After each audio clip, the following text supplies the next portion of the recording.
This year in the yeshivas, we're learning Masechta Bava Kama, which talks about niski momen.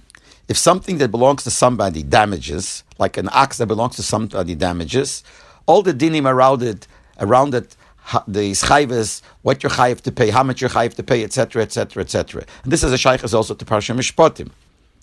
And it's known that one of the chkiras that are there in the Sforim, Benegeya Niski Momen, Benegeya, the fact that you're responsible to pay for your property that caused the damage, something that belongs to you caused the damage, the famous chkira, whether the reason is because you didn't watch it and that's why you're responsible to pay, or is it because it belongs to you and you are responsible for everything that happens through something that belongs to you. That's a chkira that's spoken about in the Sforim. Now, in the Kutas Siches, Chelik Vov, page 329, there's a long letter from the Rebbe in this subject. Very gishmak letter, and he goes to both sides and he explains it in detail and connects it to Yerushalmi. Very gishmak.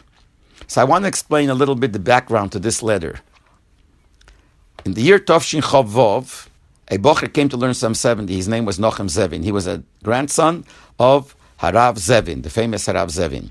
He learned the Ponivish actually, but his grandfather convinced him to come at least for 1 year to learn in 770 and be close to the Rebbe.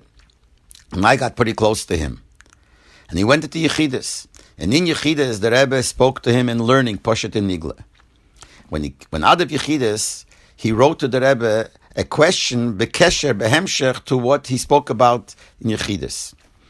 And the Rebbe answered him, a long letter, Biksav Yad Kodesh, a long letter, and the page was full in the Rebbe's Ksav Yad, going into a lot of detail, and this is that letter that we're talking about.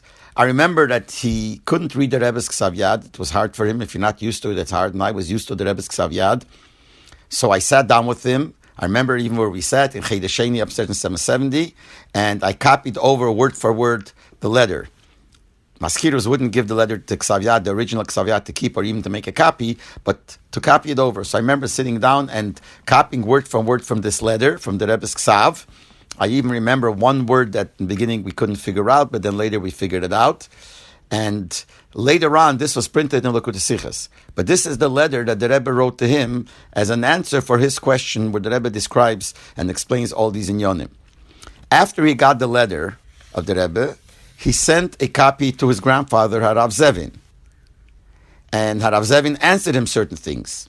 And he took the letter of his grandfather and sent it into the Rebbe. So on that, the Rebbe answered and wrote other things. So if you look in the Likutei Sichos, the original letter starts on page 329, in the middle of the page, goes kimat to the end of page 330. And then after that, there's another 2 paragraphs at the bottom of 330 going up to 331. That is already after the Rebbe saw his grandfather's letter. That's when the Rebbe wrote these things, which is behemshech to the inyonim that's written in this letter.